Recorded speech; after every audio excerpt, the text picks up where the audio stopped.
मारवाड़ शिक्षण संस्थान की 10th की साइंस की ऑनलाइन क्लास में आप सबका स्वागत है। हम लास्ट क्लास में अध्याय फर्स्ट की बात की थी और अध्याय फर्स्ट जो था अपना वो था भोजन व मानव स्वास्थ्य।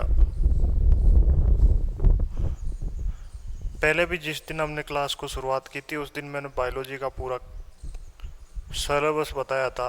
उसमें पहला यूनिट जो था अपना वो 4 नंबर का था और इस यूनिट को हमने अभी तक की जो क्लासें थी उसमें हमने पढ़ लिया है। मैं इससे आगे की ओर चलता हूं तो अध्याय संख्या 2 आता है।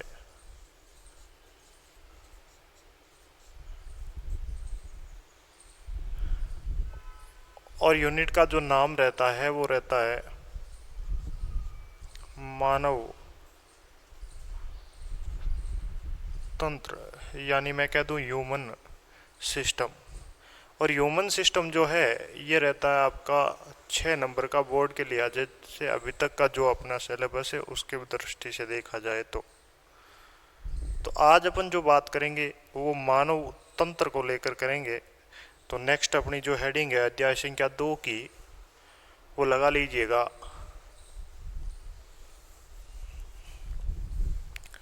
पाठ का नाम है मानव तंत्र, ह्यूमन सिस्टम। इंग्लिश में कहे तो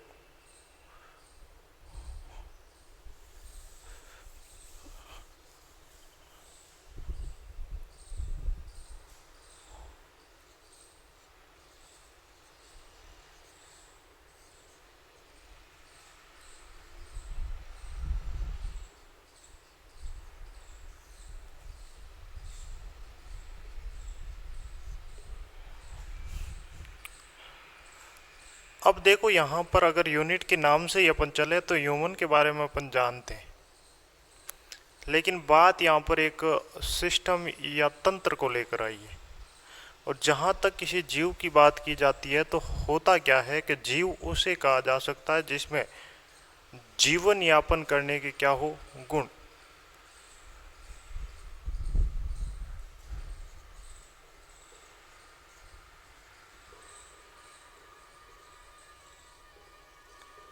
क्या हो भाई, जीवन यापन करने के गुण। तो आपके मन में ये सवाल भी पैदा हुआ होगा कि सर जीवन यापन करने वाले गुण होते कौन कौन से हैं, यानी किसी भी जीव को जीव कब कहेंगे अपन, इसकी अगर आपसे कुछ चर्चा की जाए। हालांकि मैंने अभी तक अपने यूनिट की शुरुआत नहीं की है, मैं कुछ कंसेप्ट क्लियर कर रहा हूँ आपका। जीवन यापन करने के गुण, तो जीवन यापन करने के लिए सबसे पहले उसको चाहिए पोषण। क्या चाहिए? पोषण। उसके बाद में श्वसन भी। श्वसन के बाद में अगर बात करूं तो उपापचय,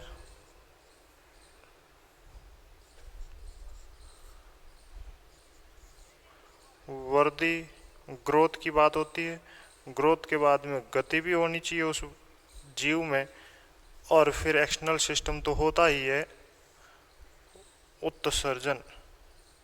मेनली ये लक्षण उसमें होने चाहिए। पोषण भी होना चाहिए उसमें, श्वसन भी होना चाहिए, उपापचय यानी मेटाबॉलिज्म एक्टिविटीज जो होती है वो भी हो उसमें, वृद्धि ग्रोथ भी हो, गति भी हो, सर्वाइव। और फिर बात करें अपन एक्सटर्नल या फिर मैं कह दूं उत्सर्जन भी हो। ये अगर किसी जीव में है तो उसे अपने को जीव कहने का अधिकार है, या फिर मैं कह सकता हूं उसे जीव कहा जाता है। क्लियर है? अब बात कर रहे हैं अपन इससे आगे की। जीव, और कोई भी जीव होता है उसमें क्या होती है भाई, सबसे जो संरचनात्मक या क्रियात्मक स्ट्रक्चर एंड फंक्शनल अगर यूनिट की बात करें किसी भी जीव की, जरूरी नहीं है कि जो बोलता है वही जीव है, ये बात जरूरी नहीं है। किसी भी जीव की फंक्शनल और स्ट्रक्चर, कार्यात्मक व संरचनात्मक जो इकाई होती है वो क्या होती है? कोशिका होती है। क्या होती है? नोट लगाकर भी लिख सकते हैं। किसी भी जीव की संरचनात्मक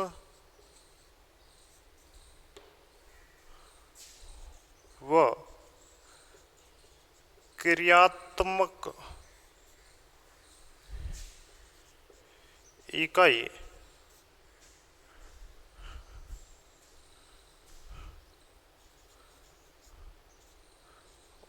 उस जीव की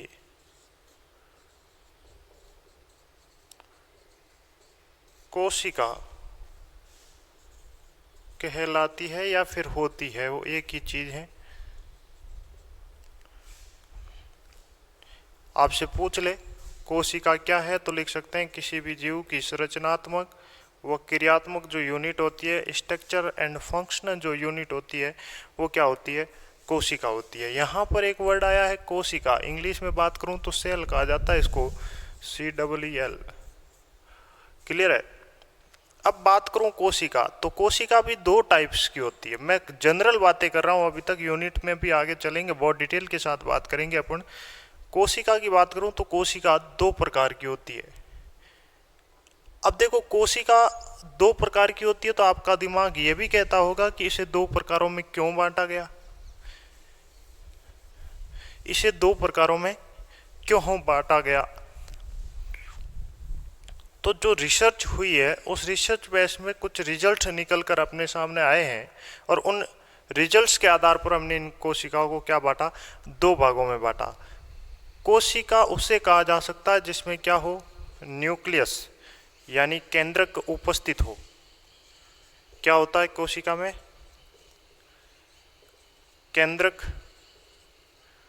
उपस्थित होता है। तो आप पूछेंगे कि सर क्या केंद्रक ही उपस्थित होगा? नहीं, इसके अलावा भी सारे ऑर्गन्स हो सकते हैं, लेकिन जो मेनली कोशिका कहने का जो कारण होता है वो किसके कारण होता है? न्यूक्लियस की उपस्थिति को दर्शाता है। इसके अलावा राइबोसोम्स भी होते हैं, ER भी होते हैं, एंटीप्लाज्मिक रेटिकुलम जिन्हें कहा जाता है, लाइसोसोम भी होते हैं। ये सारी चीज़ें होती है जो एक सेल में होनी चाहिए, और सेल की स्ट्रक्चर आपने 9th में पढ़ी है बहुत डिटेल से। अब जो कोशिका होती है उस कोशिका को अपन बात करते हैं कि दो भागों में बांटा गया है। पूछ ले कौन सी दो भाग की कोशिकाएं हैं, तो पहली होती है देखो प्रोकैरियोटिक सेल,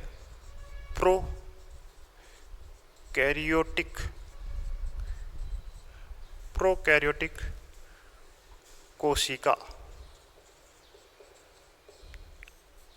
प्रोकैरियोटिक कोशिका। और सेकंड होती है यूकैरियोटिक, प्रोकैरियोटिक और सेकंड जो होती है वो क्या होती है? यूकैरियोटिक सेल, या फिर मैं कह दूं यूकैरियोटिक कोशिका। ये दो टाइप की कोशिका होती है। इन कोशिकाओं को साइंस में थोड़ा विशेष ध्यान रहे कि हमेशा किसी चीज पर ज़्यादा दबाव ना दें या फिर ज़्यादा रटने की प्रक्रिया में नहीं रहे। किसी भी वर्ड को या फिर कह दूं जो सेंटेंस है उसको तोड़कर उसका अर्थ निकाला जा सकता है। जैसे बात आती है प्रो प्लस कैरी ऑन, यानी प्रो का मतलब पहले से और कैरी ऑन का मतलब होता है केंद्रक। प्रो का मतलब पहले और कैरी ऑन का मतलब होता है केंद्रक। यानी मैं कह दूं कि ऐसी कोशिका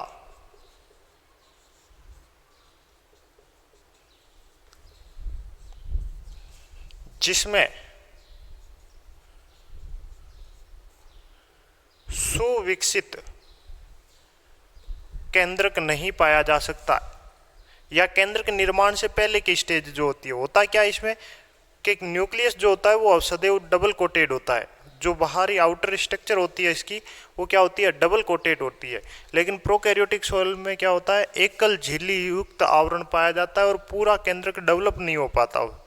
उससे पहले की जो स्टेज होती है, प्रो का मतलब पहले और कैरियन निर्माण के पहले की जो अवस्था होती है वो क्या कहलाती है?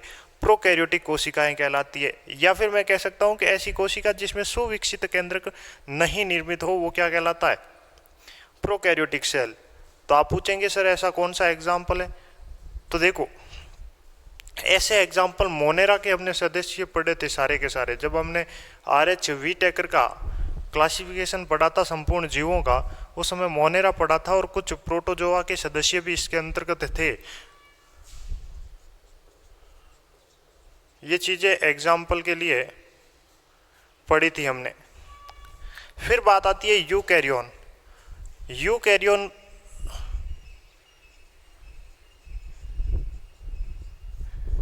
ठीक उसका अपोजिट कि ऐसी कोशिका जिसमें सुविकसित केंद्रक, सुविकसित केंद्र का मतलब केंद्र के बाहर केंद्र झिल्ली उपस्थित हो, उसके अंदर के जो सारे जेनेटिक मटेरियल उपस्थित हो, केंद्रक फ्लूइड उपस्थित हो, केंद्र के बाहर की ओर ER, गोल्जी बॉडीज, ये सारे उपस्थित हो।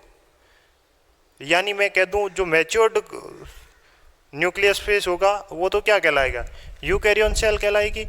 और जो प्राइमरी कैरियन होगा वो क्या कहलाएगा? आपका प्रोकैरियोटिक कहलाएगा। आई होप मेरे हिसाब से आपके क्लियर हो गया होगा कि यदि किसी कोशिका में केंद्रक का निर्माण प्रारंभ हो रहा है, या मैं कह दूं कि केंद्रक के निर्माण की पहले की अवस्था, पहले का मतलब यहाँ ये नहीं है कि निर्माण बाद में होगा, ऐसा कुछ नहीं है, लेकिन केंद्रक जितना होना चाहिए उतना डेवलप उस सेल में नहीं होता है, वो क्या कहलाती है? आपकी प्रोकैरियोन सेल कहलाती है। दूसरी अगर बात करूं मैं यूकैरियोन सेल की, तो यूकैरियोन एक सुविकसित केंद्रक युक्त जो कोशिका होती है उसे अपन क्या कहते हैं? यूकैरियोन सेल। अब प्रोकैरियोन के एग्जाम्पल मैंने बात की थी मोनेरा और प्रोटोजोआ। उसके बाद में अगर यूकैरियोन की बात करूं तो याद होगा हम एक तो इससे आगे फंजाई, फंजाई का मतलब कवक से, जितने भी कवक है ये सारी की सारी। इसके बाद में हम बात की थी पादपों की, या फिर मैं कह दूं प्लांटी जो। और इसके अलावा अगर बात करूं तो एनिमेलिया यानी जंतु जगत जो था, और जंतु जगत में मानव की भी बात शामिल आती है। तो हम बात किसको लेकर कर रहे हैं? मानव को ही तो लेकर कर रहे हैं। तो मानव को ऐसा प्राणी है वो हुआ भाई यूकैरियोटिक। यूकैरियोटिक किसके आधार पर हुआ? यूकैरियोटिक कोशिका के आधार पर। कैसा प्राणी है? यूकैरियोटिक प्राणी है। कोशिका के आधार पर कैसा प्राणी है? यूकैरियोटिक प्राणी है। क्लियर है? दोनों चीजें समझ में आ गई होगी।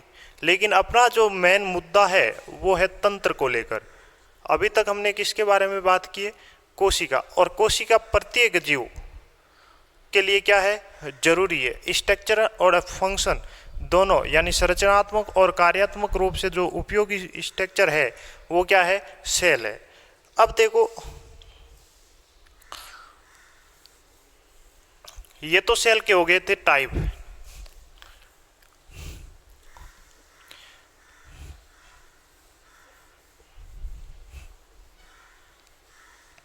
अब बात आती है कि यदि किसी प्राणी में एक ही कोशिका पाई जाए, क्या पाई जाए? यदि किसी प्राणी में, या मैं कह दूं यदि किसी जीव में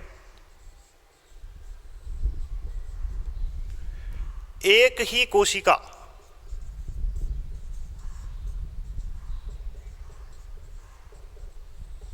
एक ही कोशिका उपस्थित हो तो ऐसा प्राणी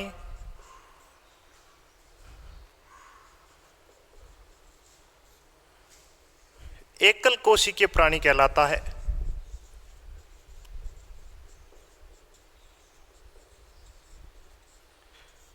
एकल कोशिकीय प्राणी कहलाता है। बात क्या आती है भाई? यदि किसी जीव में, जीव क्यों कहते हैं अपन, यह मैंने बात क्लियर कर दी आपको। जीव में एक ही कोशिका, यानी संपूर्ण जो शरीर बना है वो केवल मात्र एक सेल से बना है, और ऐसा प्राणी क्या कहलाएगा भाई? एकल कोशिकीय, चाहे उसमें श्वसन हो रहा है, चाहे पोषण हो रहा है, चाहे उत्सर्जन हो रहा है, केवल मात्र एक ही कोशिकाओं से संपूर्ण एक्टिविटीज अगर संपन्न हो रही है तो ऐसा प्राणी क्या कहलाता है? एकल कोशिकीय प्राणी कहलाता है। अब एग्जाम्पल की बात करूं तो एकल कोशिकीय प्राणियों में आप बता सकते होंगे मुझे कोई?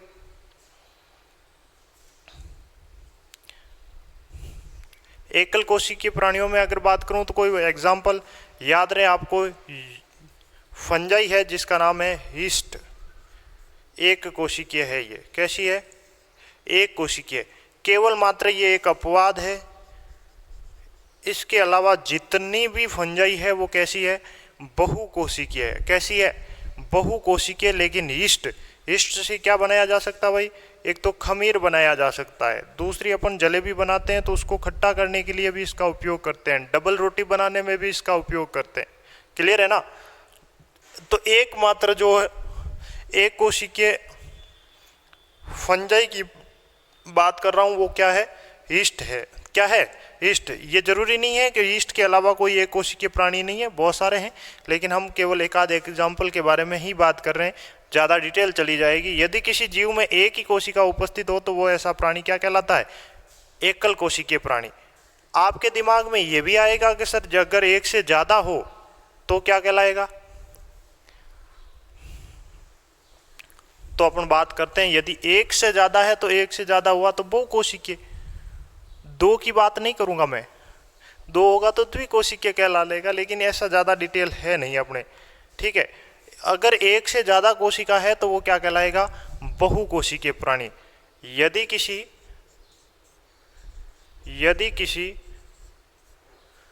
जीव में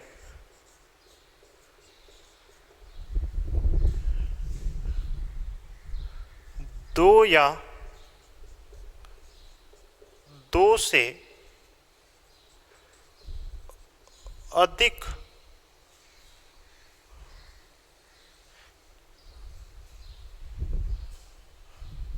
यदि किसी जीव में दो या दो से अधिक कोशिका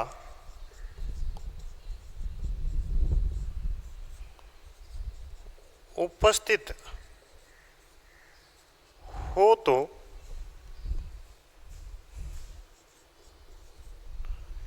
ऐसा जीव या ऐसा प्राणी, एक ही बात है, ऐसा जीव बहुकोशिकीय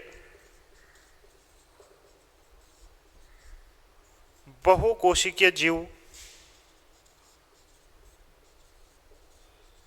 कहलाता है।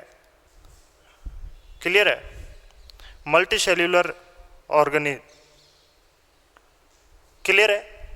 यदि किसी जीव में दो या दो से अधिक कोशिका उपस्थित है तो ऐसा जीव क्या कहलाता है?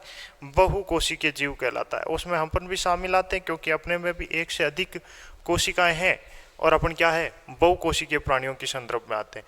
लेकिन अब एक दो या दो से अधिक कितनी भी तो हो सकती है ना, तो इन चीजों को लेकर बहुकोशिकीय जीवों को फिर और डिफाइंड किया गया।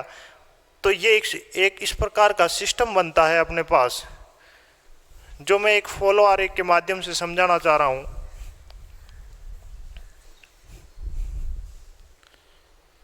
हमने बात किसकी की थी सबसे पहले? कि एकल कोशिकीय जीव होते हैं।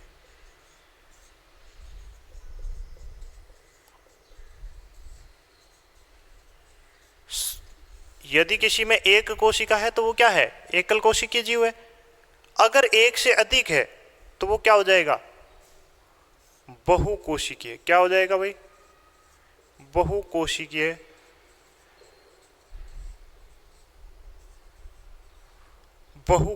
जीव। क्लियर है?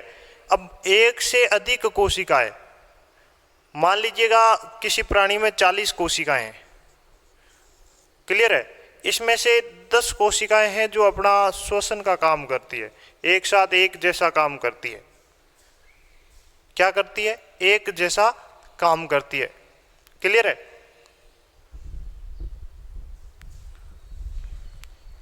तो ये 10 कोशिका मिलकर अपना एक नया स्ट्रक्चर बनाती है और इस स्ट्रक्चर को अपन क्या कहते हैं? उत्तक।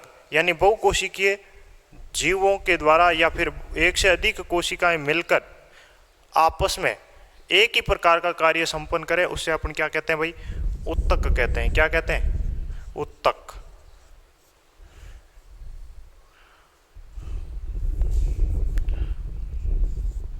उत्तक की परिभाषा अगर कोई पूछ ले आपसे, टिश्यू की बात कर रहा हूं,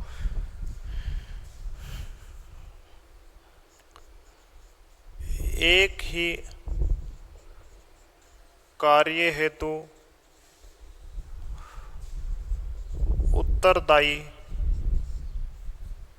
एक ही कार्य हेतु उत्तरदायी एक से अधिक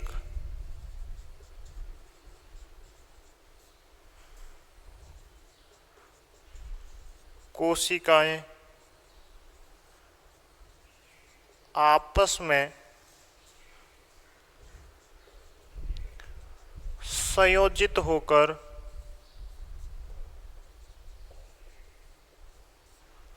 संयोजित होकर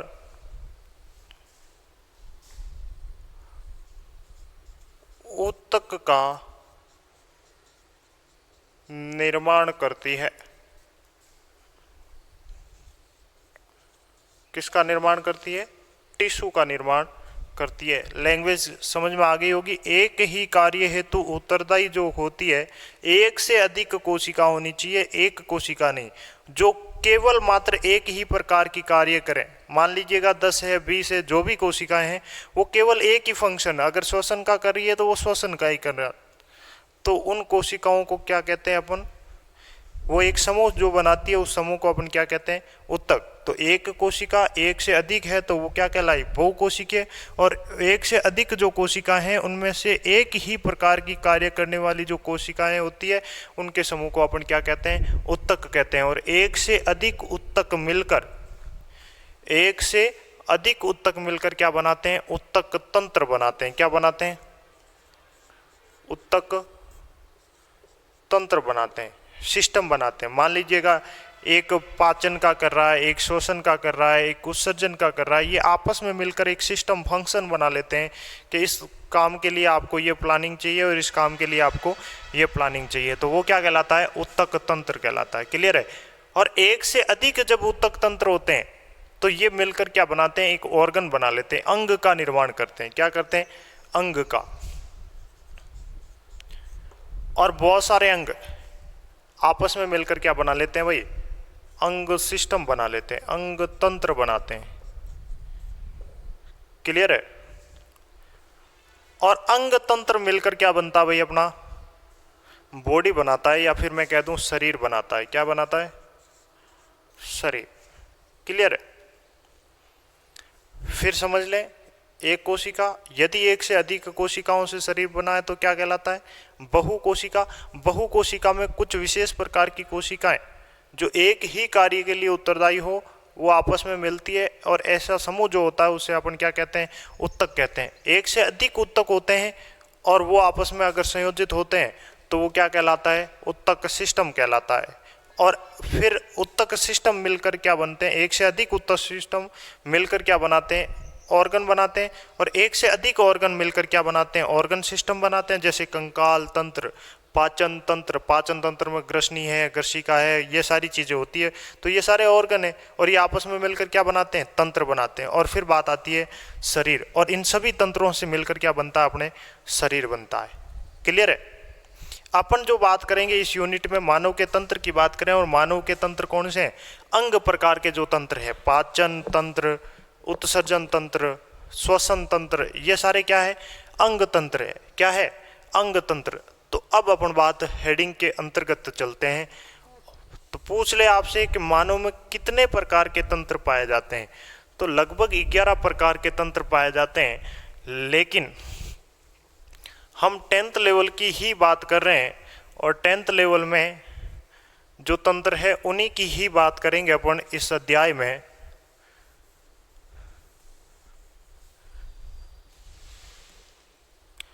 तो मानव में जो तंत्र है 10th में उनकी बात कर रहा हूं। इस यूनिट में अपन क्या क्या पढ़ेंगे उनकी बात। फर्स्ट जो सिस्टम पढ़ेंगे, हो सकता है आगे पीछे भी हो जाए, कोई कंफ्यूज नहीं हो। सबसे जो पहला पढ़ा जाएगा वो रहेगा पाचन तंत्र, डाइजेस्टिव सिस्टम। सेकंड जो होगा आपका वो रहेगा आप श्वसन तंत्र, रेस्पिरेशन सिस्टम। थर्ड की बात करूं तो रहेगा रक्त परिसंचरण, ब्लड सर्कुलेशन तंत्र। उससे आगे की बात करूं तो चौथा अपन लिख सकते हैं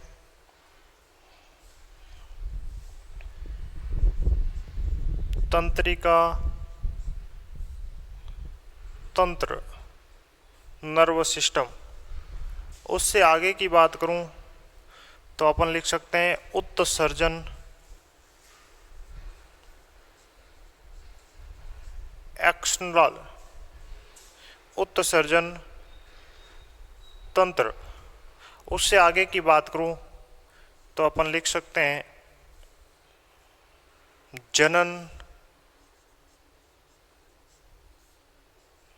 तंत्र, रिप्रोडक्टिव सिस्टम। और उससे आगे की बात करूं तो अगला अपन लिख सकते हैं अंतःस्रावी तंत्र। ये 7 सिस्टम है जो इस अध्याय में हम पढ़ेंगे। अगर आपसे पूछ ले इससे अलावा तो देखो, अलावा होता देखो एक तो अध्यावरणी तंत्र, कुछ बातें कर रहा हूं सारी नहीं करूंगा आपके साथ, कंकाल तंत्र,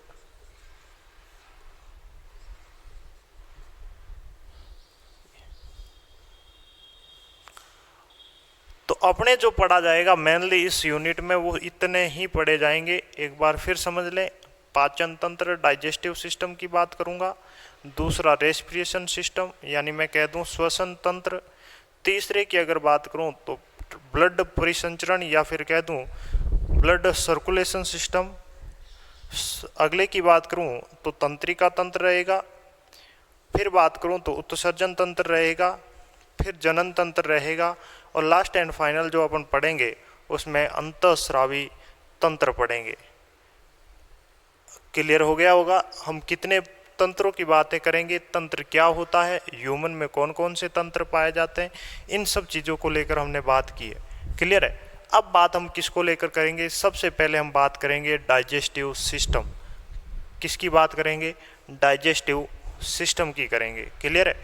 तो हेडिंग बनती है अपनी अगली पाचन तंत्र, हेडिंग लगा दीजिएगा पाचन तंत्र।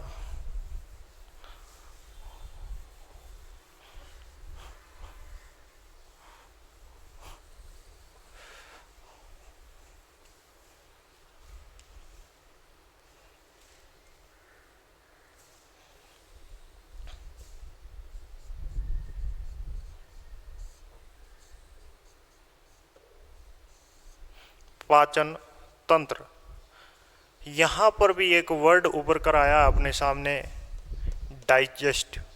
तंत्र क्या होता है ये हमने बात कर ली, लेकिन बात क्या आ गया, पाचन आ गया। तो हम पाचन किसे कहते हैं अगर आपसे ये परिभाषा पूछ ले तो अपने को लिखना है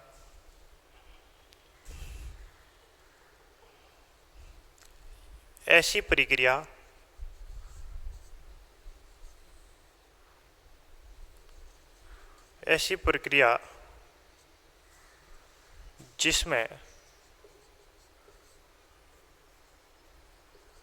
जिसमें अघुलनशील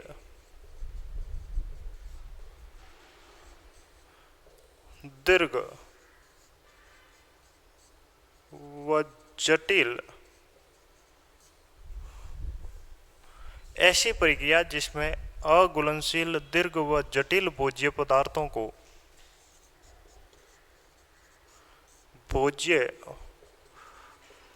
को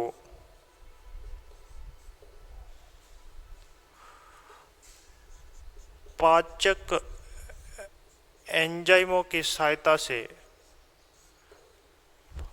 पाचक एंजाइमों की या पाचक एंजाइमों के माध्यम से, पाचक एंजाइमों के माध्यम से घुलनशील सरल लघु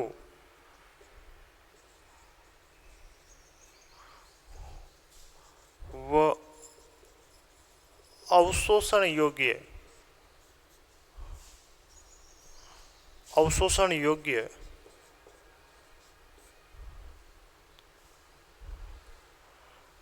ऐसी प्रक्रिया जिसमें घुलनशील दीर्घ व जटिल भोज्य पदार्थों को पाचक एंजाइमों के माध्यम से घुलनशील सरल लघु व अवशोषण योग्य बनाया जाए,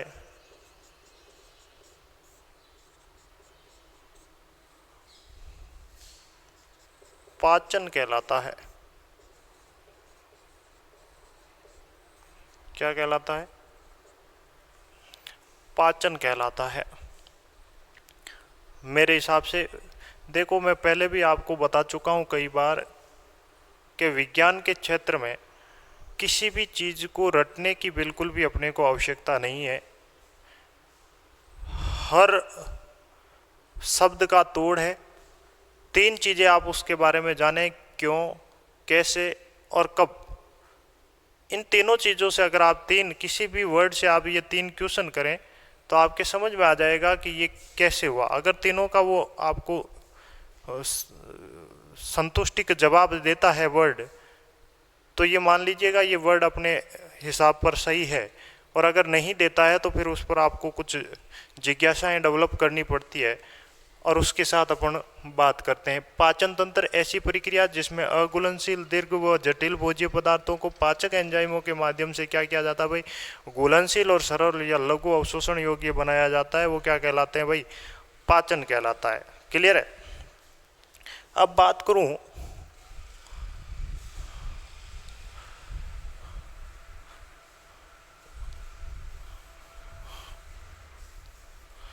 पाचन के आगे बात करूं तो बात आती है कि पाचन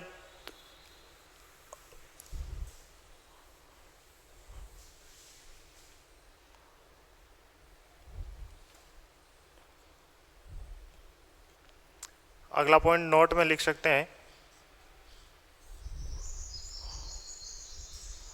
मानव में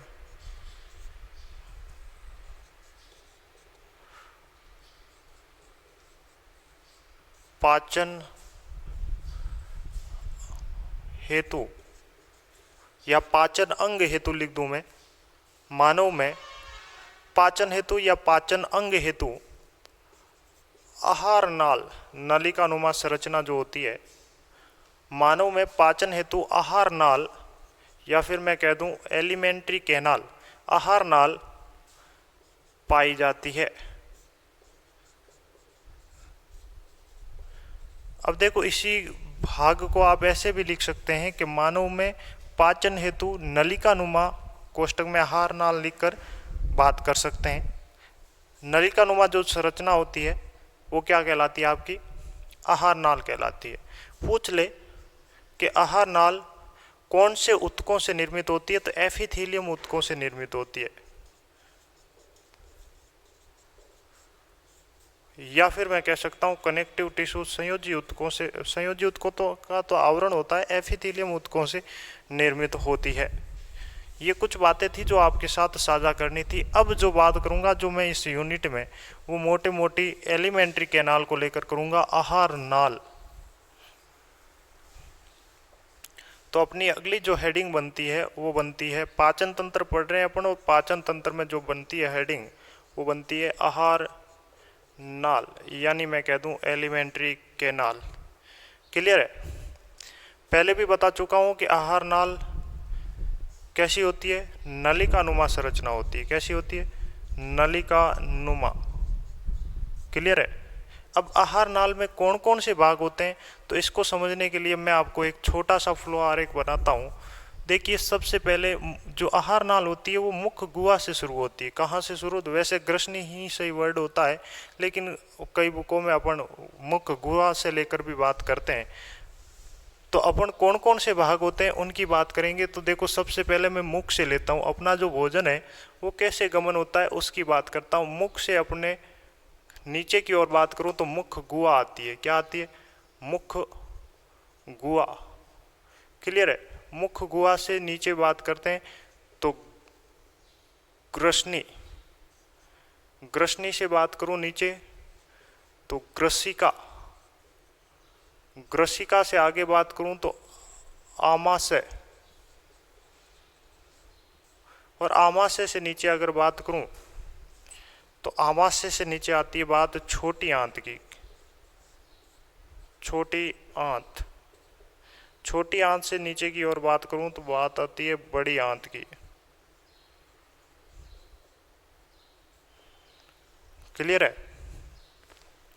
अब देखो मुख गुहा की बात करूं तो मुख गुहा में भी 3 पार्ट होते हैं। एक होता है दांत, टीथ की बात आती है सबसे पहले, फिर रहती है इसमें जीभ, और फिर आती है आपकी लार ग्रंथियां।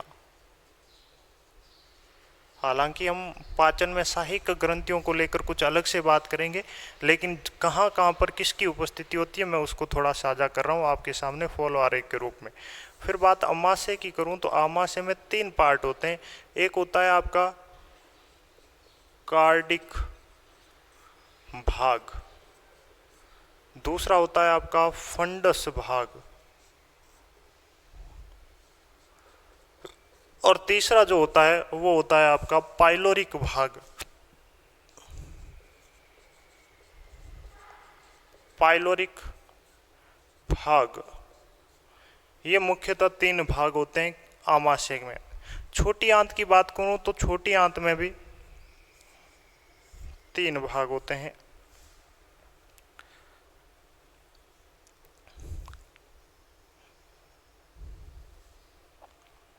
पहला होता है ग्रहणी,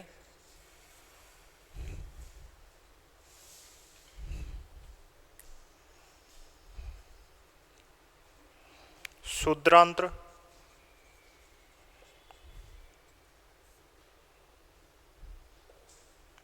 और जेजुनम।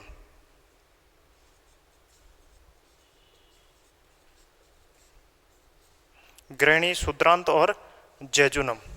बड़ी आंत की बात करूं तो बड़ी आंत में भी 3 भाग होते हैं, सीकम, एलाई, या फिर इनको 3 भाग में आरोही भाग, अवरोही भाग, इन्हीं को ही कहते हैं सीकम, एलियम, ये सारे अवरोही भाग। ये बातें करेंगे अपन डिटेल में, लेकिन मैं एक बार समझाने के लिए। और अनुप्रस्थ भाग, हालांकि अनुप्रस्थ बीच में होता है, मैं सीक्वेंस से बात नहीं कर रहा हूँ, केवल एक फॉलो आरेख की बात कर रहा हूँ। और नीचे जो इसका बड़ी आंत का ही भाग होता है मल द्वार। ये एक एलिमेंट्री कैनाल की स्ट्रक्चर रहती है अपने। मुख से बात की है मैंने शुरू, मुख गुहा, ग्रसनी, ग्रसिका, आमाशय, स्मॉल इंटेस्टाइन, कैपिटल इंटेस्टाइन।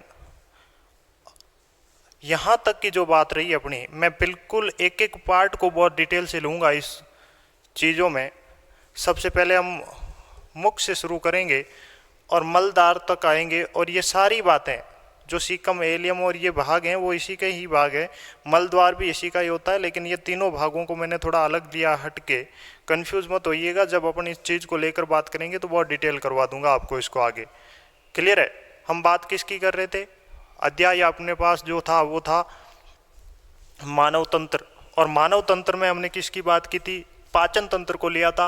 और पाचन तंत्र में हम आहार नाल की बात कर रहे हैं। आहार नाल एक नलिकानुमा स्ट्रक्चर है, उसमें कौन कौन से पार्ट पाए जाते हैं या कौन कौन से अंग है? मुख है तो एक प्रकार का अंग है, मुख गुहा भी अंग है, ग्रसिका भी है, ग्रसनी भी है।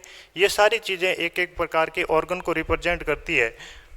और यहाँ पर जो बात हुई है, इससे आगे की बातें नेक्स्ट क्लास में करेंगे अपन। आज के लिए इतना ही, धन्यवाद।